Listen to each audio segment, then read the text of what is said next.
அனைவருக்கும் வணக்கம். இன்று நான் உங்களுக்கு தரக்கூடிய ஒரு பதிவு, சகுனம் பார்ப்பது சரியா என்பதை பற்றிய ஒரு சிறப்பான ஒரு தகவல்.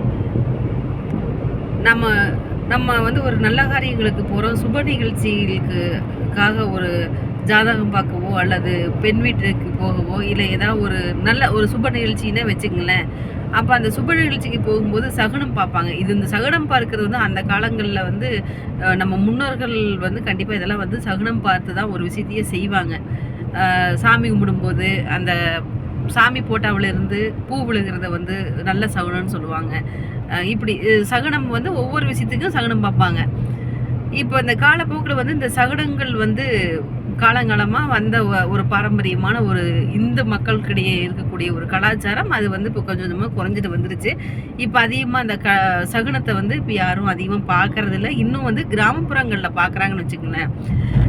இப்போ இந்த சகுனம் பார்க்குறத பற்றி கண்டிப்பாக நம்ம அந்த சகுனம் பார்த்து தான் ஒரு சில விஷயத்த நம்ம நல்ல நிகழ்ச்சிகளுக்கு போகும்போது சரி, நம்மளுக்கு சுபகாரியங்கள் நம்ம நடத்தும் போதும் சரி, கண்டிப்பாக சகுனம் பார்க்கணும்.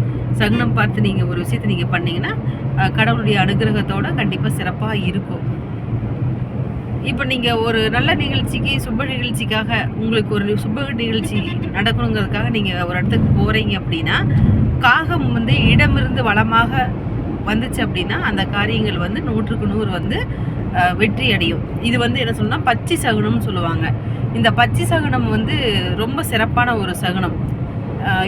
அந்த சுப நிகழ்ச்சி நடக்கும்போது பார்த்தீங்கன்னா, இப்போ நீங்கள் ஒரு வீடு வாங்குறீங்க, ஒரு இடம் வாங்குறீங்க, ஒரு சொத்துக்கள் வாங்குறீங்க அப்படின்னா, அந்த இடத்துல கண்டிப்பாக ஆந்தை அங்கே உங்களுக்கு உட்கார்ந்தோ இல்லை அந்த ஆந்தையுடைய சவுண்டு கேட்டாவோ நிச்சயம் உங்களுடைய பெருமாளுடைய அனுகிரகமும் லக்ஷ்மி கடாஜமும் கண்டிப்பாக அந்த இடத்துல இருக்கும். அது கண்டிப்பாக அது சக்ஸஸ்ஃபுல்லாக இருக்கும்.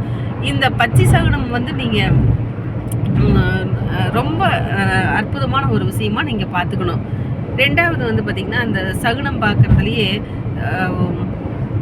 என்ன சொல்லுவாங்கன்னா, அந்த ஓரை பார்த்து சூளம் பார்த்து தான் ஒரு சுப நிகழ்ச்சிக்கு போகும்போது அந்த ஓரை பார்த்து ஓரை சரியாக இருந்து சூளம் சரியாக இல்லை அப்படின்னா அந்த திசைக்கு போக மாட்டாங்க. இப்போ இன்றைக்கி சூளம் பார்த்திங்கன்னா மேற்கு அப்படின்னு வச்சுக்கங்களேன். அந்த மேற்கு அப்படிங்கும்போது நீங்கள் போகக்கூடிய அந்த சூளத்தினுடைய பரிகாரங்கள் அந்த சூளம் சரியாக இல்லை அப்படின்னா நீங்கள் போகக்கூடிய திசை மேற்காக இருக்கலாம், இல்லை கிழக்காக இருக்கலாம். அதை இன்றைக்கி ஆப்போசிட்டான ஒரு திசையில் நீங்கள் போகக்கூடாதுன்னு ஒரு சூளத்தில் இருந்துச்சு அப்படின்னா நீங்கள் அங்கே போகக்கூடாது. அப்போ சரி, அதையும் மீறி நீங்கள் போகணும் அப்படின்னு கேட்டிங்கன்னா ஒரு கருப்பட்டி காப்பி ஒன்று குடிச்சிக்கலாம். அப்போ அந்த சூளத்துடைய பரிகாரம் இந்த பரிகாரம் தான். கருப்பட்டி காப்பி மட்டும்தான் குடிக்கணும். அப்படி இல்லை அப்படின்னா உங்களுடைய ராசி நட்சத்திரத்துக்கு ஏற்ப பால் டீ சாப்பிடணும். அந்த காலங்களில் கருப்பட்டி காப்பி தான் குடித்தாங்க முன்னோர்கள். நம்முடைய தாத்தா பாட்டி காலங்கள்லாம் இதுதான் கருப்பட்டி காப்பி தான் குடித்தாங்க. இன்னும் ஒரு சில மூட நம்பிக்கை, மிகுந்த ஒரு மூட நம்பிக்கை பார்த்திங்கன்னா, நம்ம ஒரு இடத்துக்கு போகும்போது ஐயோ விடோவை பார்த்துட்டு போகிறோம், அந்த காரியங்கள் நிலைக்குமா நிலைக்காத, இது ஒரு தவறான ஒரு கருத்து. ஏன்னா அவங்களே மன உளைச்சலில் இருப்பாங்க.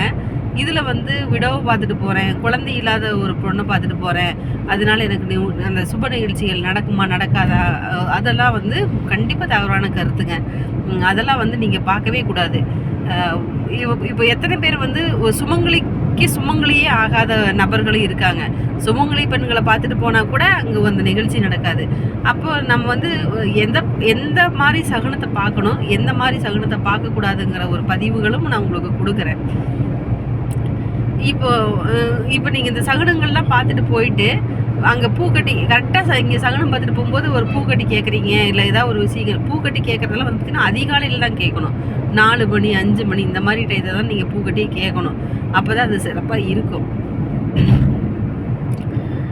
அப்போ இந்த சுப நிகழ்ச்சிகளுக்கு சகுனங்கள் ரொம்ப முக்கியமான ஒரு விஷயங்கள். அது மூட நம்பிக்கை இல்லாத விஷயமாக நீங்கள் பார்த்துக்கணும். யாருடைய மனதையும் புண்படுத்தாத வகையில் அந்த சகுனத்தை பார்த்து உங்களுடைய நிகழ்ச்சியை நீங்கள்